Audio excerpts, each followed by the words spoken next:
నమస్తే అండి. 8 సంవత్సరాల మొక్క చీమల వల్ల ఇలా అవుతుందని అస్సలు అనుకోలేదండి. అదే అండి మన జేడ్ ప్లాంట్. ఇక్కడ నేను చేసిన తప్పులేంటి, అలానే ఈ మొక్కకి కంప్లీట్‌గా రూట్ బౌండ్ అయిందండి. అయితే ఇప్పుడు నేను రీపాట్ కూడా చేస్తున్నాను. అలానే దీనికి బెస్ట్ సాయిల్ మిక్స్ కూడా ఈ వీడియోలో తెలుసుకుందామండి. పదండి వీడియోలోకెళ్ళిపోదాం. ఇది నేను నర్సరీ నుంచి తెచ్చి 8 ఇయర్స్ అవుతుందండి. 8 ఇయర్స్ నుంచి కూడా అదే పాట్‌లో ఉంది. నేను దీన్ని రీపాట్ చేయలేదండి. అలానే దీన్ని రైలింగ్‌కి కట్టేసి పెట్టాను. అయితే ఇక్కడ ఏమైందంటే నేను చేసిన తప్పేంటో అది నేను చివర్లో చెప్తానండి. అదే పాట్‌లో ఉంది. నేను కంటిన్యూగా వాటర్ చేస్తున్నాను. అంతా బానే ఉంది. కానీ సడెన్‌గా చీమలు అనేవి దానికి అటాక్ చేసాయండి. చేసేసి ఆ మట్టి లోపల ఉన్న మన వేర్లకు ఉన్న మట్టిని మొత్తం బయటికి తీయడం స్టార్ట్ చేశాయి.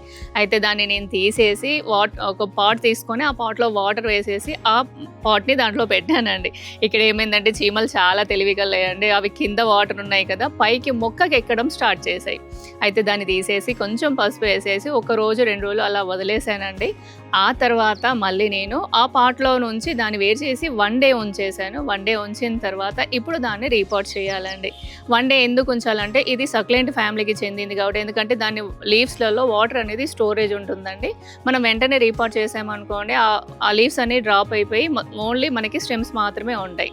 కాబట్టి దాన్ని 1 డే అలా వదిలేస్తే వాటర్ అనేది వెళ్ళిపోతుంది. కాబట్టి మనం రీపాట్ చేసినప్పుడు కూడా మొక్కకి షాక్ తగలదు. జేడ్ ప్లాంట్‌కి రూట్ బౌండ్ అయిందని చెప్పాను కదండి. నేను దాన్ని ఆఫర్‌కి కట్ చేసేసుకుంటున్నానండి. ఎవరైనా కొత్తగా గార్డెనింగ్ చేసిన వాళ్ళైనా, లేకపోతే అది కట్ చేస్తే మొక్క పాడైతుందనేసి ఎవరికైనా డౌట్ ఉంటే అసలు మీరు రూట్ బౌండ్‌ని డిస్టర్బ్ చేయకండి. ఎలా ఉందో అలానే మీరు రీపాట్ చేసుకోండి. ఇప్పుడు మనం సాయిల్ మిక్స్ ఎలా తీసుకోవాలో చూద్దామండి.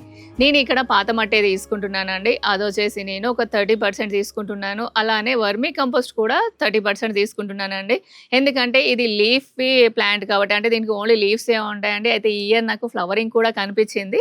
కాకపోతే చాలా ఇయర్స్ తర్వాత ఫ్లవరింగ్ అనేది వస్తుంది. కాకపోతే ఇది కంప్లీట్‌గా ఆకులతోటే ఉంటుంది కాబట్టి 30% అనేది నేను వర్మీ కంపోస్ట్ లేదా మీ దగ్గర ఏ కంపోస్ట్ ఉంటే అది తీసేసుకోండి. ఇక్కడ నేను పాత మట్టి తీసుకుంటున్నాను కాబట్టి శాండ్ అనేది కొంచెం తక్కువ తీసుకుంటున్నానండి. లేదంటే అది కూడా 30% తీసుకోండి. నేను 20% మాత్రమే తీసుకుంటున్నాను. అలానే కోకోపీట్ వచ్చేసి ఒక 10% అండి. ఇది మంచిగా కలుపుకోండి. దీంట్లో కావాల్సిన ఇంకొక 2 వస్తువులు ఉన్నాయండి. అదొకటి వచ్చేసి మనకి నీమ్ కేక్ పౌడర్ అండి. ఒక గుప్పెడు తీసేసుకోండి. అలానే ఎప్సమ్ సాల్ట్ వచ్చేసి మనము ఒక స్పూన్ తీసేసుకోండి. అయితే దీన్ని మంచిగా కలుపుకున్న తర్వాత సాఫంగిసైడ్ అనేది 1 to 2 గ్రామ్స్ తీసేసుకొని దీంట్లో మిక్స్ చేసేసుకోండి. ఇంతవరకు పర్ఫెక్ట్ అండి. ఇంకా దీంట్లో ఇంకేం కలపాల్సిన అవసరం లేదు. ఇది మంచిగా కలుపుకొని పాట్ అనేది ఫిల్ చేసుకోండి. అయితే మరి పాట్ ఏ సైజ్ తీసుకోవాలి అని డౌట్ రావచ్చండి.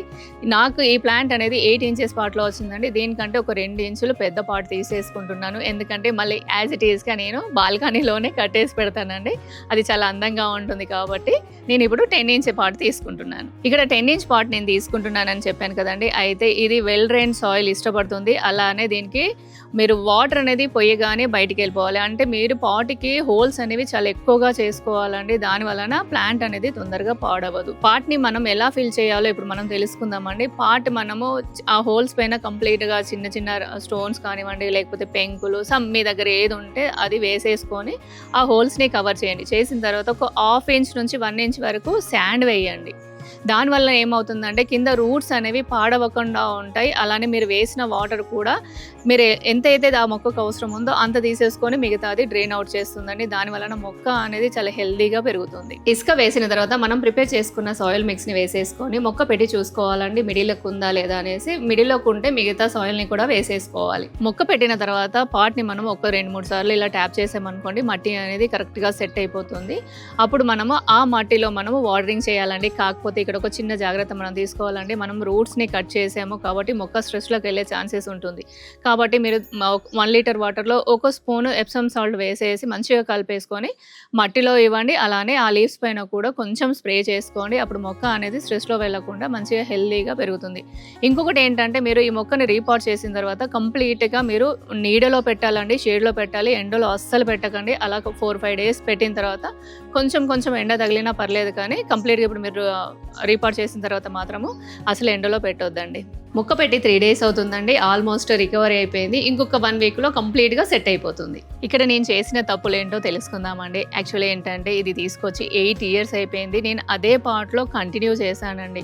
దానివల్ల ఏమైందంటే రూట్స్ అన్నీ కూడా బౌండ్ అయిపోయి దాంట్లో మనకి చీమలు అనేది వెళ్ళిపోవడానికి ఛాన్స్ అయింది. ఎందుకంటే మట్టి అనేది కంప్లీట్గా వెళ్ళిపోతుందండి. రూట్స్ ఉండడం వలన అందులో స్పేస్ అనేది ఉంటుంది. దానివల్ల చీమలనేవి లోపలికెళ్ళి ఆ రూట్స్‌ని తినడం స్టార్ట్ చేశాయి. దానికి ముఖ్య కారణం ఏంటంటే, మనం అందరం ఏమనుకుంటున్నాము రైస్ వాటర్ అనేవి అన్ని మొక్కలకి ఇవ్వచ్చు. చాలా హెల్తీగా పెరుగుతాయి అనేసి చాలామంది ఏస్తూ ఉంటారు. మేబీ వాళ్ళకి బావుండొచ్చు మొక్కలు. కానీ రైస్ వాటర్ వేయడం వలన సక్లెంట్స్‌కి కానివ్వండి, ఇండోర్ మొక్కలకు కానివ్వండి అస్సలు మనకి యూజ్ చేయొద్దండి. ఎందుకంటే దాంట్లో రైస్ వాటర్ వేయడం వలన కొంచెం స్వీట్‌నెస్ అనేది ఉంటుంది. దానివల్ల చీమలనేవి లోపలికెళ్ళిపోతాయి. ఇక్కడ నేను చేసిన బిగ్గెస్ట్ మిస్టేక్ అదే అండి. ఎందుకంటే కిచెన్ నుంచి బాల్కనీ అనేది చాలా దగ్గరగా ఉంటుంది కదండీ. మనం రైస్ కడగగానే వెంటనే ఆ వాటర్ తీసుకొచ్చి మొక్కకు పోయడం జరుగుతుంది. దీంతో పాటు వేరే మొక్కలకి ఇచ్చాను కానీ వాటికి ఏం అవ్వలేదండి. దీనికి మాత్రం ప్రాబ్లమ్ అయింది. ఇది చాలా బిగ్గెస్ట్ మిస్టేక్ అండి. దీనికి అసలు రైస్ వాటర్ ఇవ్వకండి. ఇచ్చినా కూడా ఫర్మెంట్ చేసిన వాటర్ మాత్రం ఇవ్వండి కానీ డైరెక్ట్‌గా మాత్రం రైస్ వాటర్ అసలు ఇవ్వకండి. ఇలా చిన్న చిన్న తప్పుల్ని మనం చూసుకొని మొక్కల్ని జాగ్రత్తగా పెంచాలండి. దానివల్ల మనకి మొక్కలు అనేవి చాలా హెల్తీగా ఉంటాయి. అయితే ఈ వీడియో ఎలా అనిపించిందో ఒక్కసారి కామెంట్ చేయండి. అలానే లైక్ చేయండి, షేర్ చేయండి, సబ్స్క్రైబ్ చేయండి. మరొక మంచి వీడియోతో కలుస్తానండి. అంతవరకు బాయ్ అండి.